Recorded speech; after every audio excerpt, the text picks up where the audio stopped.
오늘은 17과 예수 그리스도의 공생의 가르침 그랬어요. 그러니까 이제 우리가 이런 숙제가 생기는 거죠. 예수님을 만난 사람은 다 변화가 됐어요. 그리고 예수님 만난 나라가 세계의 중심적인 나라가 됐어요. 또 예수님이 완전 주인이 된 사람을 통해서 하나님은 그 한 사람 때문에 전체가 바뀌는 역사가 일어났어요. 그러면 그 예수님이 짧은 생애 동안에 그 살았던 것은 거기서 3년 6개월 정도 되는데 예수님이 어떻게 공생애를 3년이라고 3년 6개월 정도라고 할 수 있느냐. 그 요한복음에 보면 잘 나와 있어요. 예수님이 6월절을 3번 지키거든요. 3번 지키는 거예요. 그러니까 한 번은 왔단 말이에요. 그러니까 몇 달 됐겠죠. 그죠? 2번, 3번. 이게 그걸 보고 우리가 한 3년 정도 된다. 이렇게 생각할 수가 있는 거죠. 그러면 예수님이 그 동안에 그 3년 공생에서 가장 많이 말씀한 게 뭐냐는 거예요. 그게 굉장히 중요하잖아요. 그죠? 우리가 그것만 붙잡으면 되잖아요. 그거 알면 쉬워, 신앙생활이. 왜 그러냐면 예수님은 하나님이시기 때문에 예수님이 가장 관심 있는 것은 하나님의 관심이잖아요. 예수님이 안타까운 것은요, 하나님이 안타까워하신 거거든요. 그래서 예수님의 공생애에 뭘 가장 핵심적으로 얘기했느냐가 중요한 거예요. 그래서 예수님은 하나님의 마음이고 계획이고 능력이고 사랑을 설명하기 오셨다. 그의 관심은 곧 바로 하나님의 관심이에요. 그의 걸음은 하나님의 계획이다. 공생애 중에서 5가지를 가르치셨는데 가장 많이 가르친 게 뭐냐면 구원이에요. 하나님이 함께하는 방법이에요. 구원을 너무 어렵게 생각하지 말고 하나님을 떠난 사람이잖아요. 우리가 이 땅의 모든 문제는 하나님을 떠나서 왔잖아요. 그럼 하나님 만나면 되잖아요. 그 만나는 걸 보고 구원이라고 하는 거예요. 그걸 가장 많이 말했어요. 마귀는 뭐 하는 겁니까? 하나님과 우리의 관계를 자꾸 분리시키는 거예요. 떠나게 만드는 거예요. 하나님은 함께하는 원리고 마귀는 흐트러지는 거예요. 흐트러지는 게 목적이고 그래요. 그러니까 지금도 사단은 이거 하나만 공격하면 다 끝나는 거예요. 하나님을 모르게 하나님을 떠나든지 하나님을 예수님을 영접해서 우리가 계시되는데도 이 하나님이 함께하는 것을 못 누리게 만드는 것이 마귀의 가장 큰 전략이라고 보면 돼요. 그래서 예수님이 구원을 굉장히 강조를 하신 거예요. 구원파의 구원 그런 걸 강조한 게 아니에요. 그건 이상한 구원이라 이거요. 뭐 지들끼리 집 져놓고 사는 거예요. 그건 다 이상한 거예요. 그냥 우리는 어디 가도 상관없잖아, 그죠? 저 불신자 창녀촌에 들어가도 살아야 되는 거예요. 하나님 함께 하는데 뭐 때문에 그게 그렇게 대단한 것이고 그게 그럽니까? 요한복음 3장에 그래서 유대교의 열심, 형식, 선한 율법으로는 구원이 안 된다는 걸 설명하고 있어요. 요한복음 10장 10절에 그래서 예수님 오신 목적이 뭐냐? 생명을 얻게 하고 삶을 풍성케 하기 위해 오셨다 그랬어요. 요한복음 11장 25절 26절 예수님이 당당하게 나는 부활이요 생명이니 나로 예수님을 믿으면 영생을 얻었다 그랬어요. 그래서 구원을 가장 많이 말했다는 거. 두 번째는 세계 복음하는 방법을 말씀 안 했어요. 이게 또 중요하잖아요. 그죠? 요한복음 13장에 보니까 1절부터 15절까지 예수님이 직접 세족식을 했어요. 세족식을. 그럼 예수님 제자들이 깜짝 놀랐잖아요. 어떻게 선생님이 우리 발을 씻냔 말이에요. 우리가 선생님을 발을 씻게 드려야 되지. 예수님이 뭐라 했느냐? 너희도 나같이 하라는 거예요. 왜 그러냐면요. 여러분 밑에 내려가 봐야 사람을 알 수가 있어요. 그게 세계 복음화예요. 그리고 세계 복음화는 사람들이 별별 소리 다 하잖아. 뭐 전도하기 힘든 시대가 왔다. 그런데 안 그래요. 여러분 의학으로 과학으로 절대 할 수 없는 그곳에 전도문 다 들어가 있어요. 종의 자세가 되라. 섬기는 자세가 되라.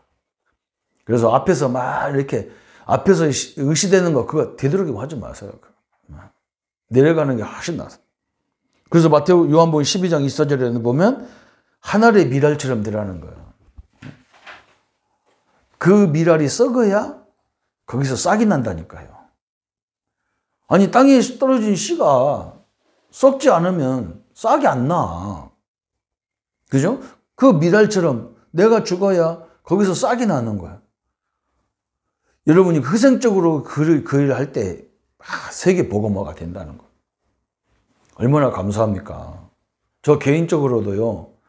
전도사 때 부목할 때 제일 응답을 많이 받아요. 왜냐면 교인들이 나한테 쉽게 얘기하잖아요. 막 불평도 쉽게 얘기해요. 막. 어? 나만 가면 막 입이 열렸어. 막 이거 막 교회가 어떻고 남편이 어떻고 아내가 어떻고 막 다 들어주고 난 답만 주면 돼. 담임 목사가 되니까요. 절대 어려운 얘기를 안 해, 내 앞에서는. 희한하잖아요. 그죠? 아이고, 우리 목사님 그렇잖아요. 신경 쓸 일이 많은데 나까지 신경 쓰게 한다면서 얘기 안 해요. 왜 알 수가 있나? 뭘 알아야 답을 주든지 말든지 하는데 이건 뭐 진단이 안 되는데 어떻게 약을 주냐고.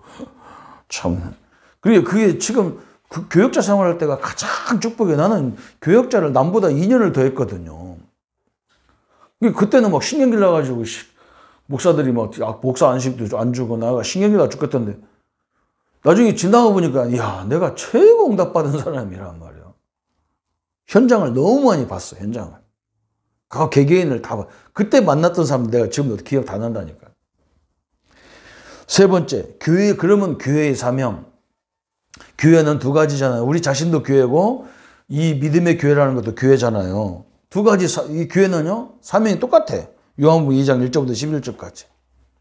예수님이 주 되신, 주인 되신, 구원자 되심을 증거하는 것이 교회의 사명이고, 우리가 지금 이게 사명이란 말이에요. 우리 믿음의 교회를 제가 어떻게 하려고 하느냐, 조목사가 대단하구나, 이걸 설명하려고 하는 게 아니오. 우리 교회는 지금 20년 동안 한 번도 제대로 된 집회 한 번 한 적이 없어요. 왜 그러냐? 일부러 우리 믿음의 교회 주인이 예수님이라는 걸 증거해야 될 거 아니에요. 그거 한번 생각해 보세요. 야, 저건 하나님의 역사구나. 이래야 되지. 아, 목사님 역시 이러면 안 되잖아요. 나 아는 사람도 별로 없는데. 네 번째 또 하나님과 동행. 이걸 많이 설명했어요. 어떻게 우리가 하나님과 동행하느냐. 이게 중요하잖아요. 그죠? 어떻게 하나님을 믿냐. 어떻게 하나님과 동행하고 어떻게 하나님과 나와 함께하는 걸 믿을 수 있냐. 요한복음 15장 1절부터 7절까지 나왔잖아요. 포도나무 가지의 비유를 가지고 나는 포도나무, 예수님은 포도나무라는 거예요. 우리는 가지라는 거예요. 가지는 절대로 혼자 열매를 맺을 수가 없어. 어디에 붙어 있어야 되느냐? 포도나무에 붙어 있어야 하잖아요. 그러면 때 되면 꽃이 피고 때 되면 열매가 나고 때 되면 농부 와서 또 거두고 그러잖아요. 그럼 그걸 설명하면 예수님이 뭐라 했냐면 너희가 내 안에 거하고 내 말이 너희 안에 거하면 그랬잖아요. 그게 하나님과 동행하는, 하나님 말씀 붙잡으면 그게 하나님과 동행하는 방법이라는 거예요. 그래서 우리가 응답 중에 응답이 뭐냐면 말씀이 내게 딱 떨어지는 게 응답이라. 내가 말씀을 잘 붙잡는 게 응답이라. 그래서 제가 부교육자 때는 뭐냐, 말씀을 어떻게 이 사람들이 붙잡고 있는가 그걸 잘 해주고 그 말씀을 붙잡고 어떻게 적용하는가 이것만 설명했는데 애들이 변화되더라니까.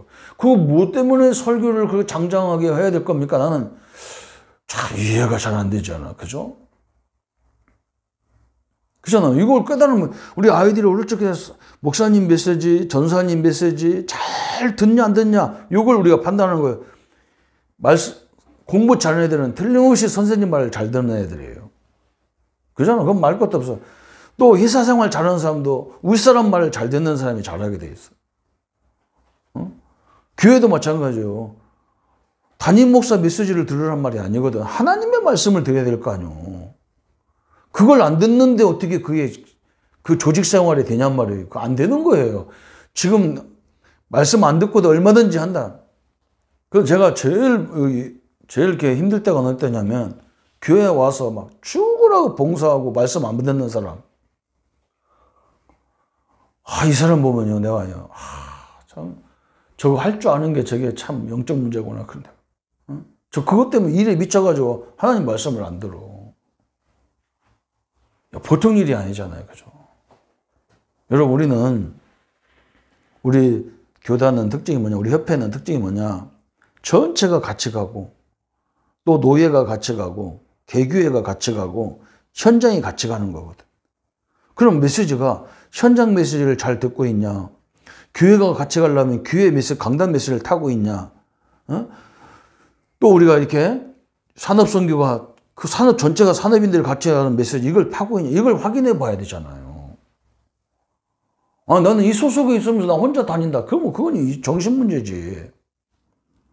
그래서 이런 부분을 하나님과 동행하는 부분을 잘 이해하면 되는 거예요. 그래서 하나님 말씀 받는데 내 모든 중심을 들여야 되는 거예요. 그리고 그냥 듣는 게 아니고 그 말씀을 일주일 동안 계속 내가 기억하고 다니는 거예요. 그게 성령 충만이고 거기서 열매가 많이 나온단 말이에요. 그리고 마지막엔 5번째는 뭐냐? 제자 훈련을 막 설명했어요. 그래서 제자들에게 특별히 가르친 거 3가지가 뭐예요? 내가 너와 함께하게 하는 거다. 이걸 제일 많이, 이게 구원이거든. 그러면서 전도도 하며 귀신을 내어 쫓는 권세. 왜냐하면 현장에 이게 많기 때문에 이 권세를 줘서 현장을 내보내는 거죠. 그리고 제자들에게 요구하신 것이 뭐냐? 마태복음 9장 9절에 순종. 그죠? 하나님 말씀 받았으면 그 말씀에 순종해라. 또 항상 말씀을 배우는데 겸손하게 배워라. 뭐 다 아는데 다 알죠. 그런데 그 하나님을 24시 못 누리는 게 지금 내가 그게 문제거든요. 마태복음 19장 21절에 내 가진 거 다 버려라. 그 말은 뭐냐? 가치 재인식이라는 단어거든, 이 말이. 네가 가치가 있는 게 뭐냐? 네가 가치가 최우선의 가치가 뭐라고 생각하냐? 그걸 바로 세우라는 거예요. 우리가 제일 가치가 뭐예요? 이게 예수님의 공생이 가르친 게 제일 가치 있는 거죠. 마가복음 8장 38절에 부끄러워하지 말고 따르라 그랬어요. 부끄러워하지 말라는 거예요. 좀 지도자들이 잘못 가르친 거, 그거 부끄러워할 필요가 없단 말이죠. 그거 하나님이 책임지는 거니까. 누가복음 9장 24절에 자기를 부인하고 십자가를 지고 따라와라. 항상 하나님을 따라가려면요, 내가 죽어야 따라가져요. 나를 내려놔야 따라가지잖아요. 내가 누군데, 제가 이제 우리 교회 와가지고 이 주일 일부 메시지는 이 다락방 우리 교제 메시지를 계속 하니까 어떤 사람이 그래요. 이제 목사님 그거 맨날 했는데 또 하냐고. 그래서 내가 성도들 때문에 하는 게 아니고 나 때문에 합니다 그랬어요. 그랬더니 왜 그러냐. 내가 그리스도가 나와 24시간 함께 하는데 내가 아직도 24시간이 안 된다. 응? 사람 쳐다보면 신경질 나고 안 되는 사람 보면 막 속이 터지고 막 이거 내가 안 돼서 그래. 나 하나만 돼도 될 건데 내가 뭐 때문에 저것 때문에 갈등하나. 그래서 나는 나를 위해서 사역한다. 제가 제자 훈련하면서 마지막 결론이 그런데 하나님이 나를 완전 제자로 세우려고 하나님이 사역하게 해야지 성도들을 세우려고 하는 게 아니구나. 성도들이 내가 확실하게 세워져야 성도들이 세워지는 거지. 내가 거꾸로 깨달았다니까요. 좀 너무 그것도 희한하죠. 그죠? 그래서 이제 이 5가지를 설명하는 게 전도자가 할 일이잖아요. 그죠? 전도자의 삶으로 이제 우리 삶 속에서 이제 이 5가지가 나타나도록 해야 되죠. 전도자는 말씀을 따르는 자다. 그리고 섬기는 종이다. 섬기는다. 이걸 꼭 기억해야 됩니다. 우리는 군림하는 자가 아니에요. 섬기는 자. 또 버리는 자. 왜? 너무 중요한 걸 얻었기 때문에. 파송된 자. 예수님이 직접 할 일을 하나님 나에게 위임하신 거예요. 그게 파송된 거예요. 십자가 지는 자. 그 말은 전도자는 내가 이걸 여기에 생을 걸어도 되냐는 거예요. 이 가치를 발견했냐는 거예요. 그죠? 옛날에 선교단체들이 간사들을 이렇게 세워가는 걸 내가 봤어요. 어떤 사람을 간사로 세우냐. 그 학교에서 믿는 사람인데, 믿는 학생인데, 실력도 대단해요. 쟤는 내가 볼 때는 목회보다는 나는 그냥 사회 나가서 좋은 직장이나 좋은 사업을 했으면 좋겠다. 이런 사람인데 그 사람들은 안 그래. 걔를 찾아가더라고. 가서 뭐라고 하느냐. 네 인생에 가장 중요한 게 뭐라고 생각하냐. 네가 돈 벌어서 11조 많이 하는 게 중요하다고 생각하냐? 아니면 네가 전한 이 복음 때문에 사람이 구원받는 것이 가장 중요하다고 생각하냐? 얘가 가만히 그죠? 돈은 딴 사람이 벌어도 돼. 얼마든지 11조 할 수 있어. 그냥 너는 사람을 살리는 일을 했으면 좋겠다. 얘가 갈등이 올 거 아니야. 계속 찾아가서 그 얘기하는 거야. 그래서 내가 그 간사님한테 물어봤다니, 간사님. 쟤는 공부 잘하는 애고 똑똑한 애고 앞으로 가능성 있는 애니까 세상에 나가면 안 되겠냐 했더니 안 그렇다는 거야. 응? 저런 사람이 목회를 해야 대학생들은 따라온다는 거야. 야, 저 선배는 다른 거 해도 얼마든지 성공할 수 있는데 참 이 복음이 좋아서 복음 때문에 헌신하는 거니까 우리가 저 선배 뒷바라지를 우리가 하자. 이렇게 된다는 거예요. 대학생들이 그때 그랬겠죠. 그죠? 근데 예수님은 또 제자들을 그렇게 안 세웠잖아요. 그죠? 예수님의 제자는 또 거꾸로잖아요. 다 예수님 12제자는 고기 잡는 사람, 뱃사람들이었거든, 한마디로 말하면. 바닷사람들이 있잖아요. 그 사람들이 은혜를 받으니까 완전히 또 바뀌는 거니까. 그래서 나는 그게 맞다고, 두 개 다 맞다고 봤어요. 왜 그러냐면 젊은 아이들이 맨날 빙등빙등 도는 사람을 간사로 세워놓고 목회자로 세워놓으면 저 사람 할 리 없어 저거 하는 줄 안단 말이에요. 그러면 메시지가 안 통해. 그게 이게 그렇게 맞는 거죠. 그래서 제자를 이렇게 거기에 포지션에 따라서 그죠? 그래도 예수님이 그랬잖아요. 12명을 세웠지만 또 바울 같은 사람도 있잖아요. 완전 이건 시세적인 사람인데 그죠? 이런 사람도 세웠단 말이죠. 그래서 우리가 중요한 건 뭐냐? 복음의 가치를 알고 영혼 사랑의 가치를 알고 내 인생의 가장 중요한 가치를 아는 것이 예수님이 공생에 가르친 목적입니다. 이 축복을 누리는 우리 성도님들 되시기를 예수님의 이름으로 축복합니다. 주님 감사합니다. 예수님의 공생애에 구원의 역사, 복음화의 비밀, 또 교회의 사명과 하나님과 동행하는 방법, 또 제자를 세우고 훈련하는 방법을 우리에게 말씀을 통해 주셨습니다. 우리도 전도자로서 일생에 이 축복을 간직하고 우리 성도들에게 늘 이 5가지 비밀을 가르침으로 모든 성도님들이 자기 있는 자리에서 최고의 제자의 응답을 누리도록 축복하여 주옵소서. 예수 그리스도 이름으로 기도합니다. 아멘.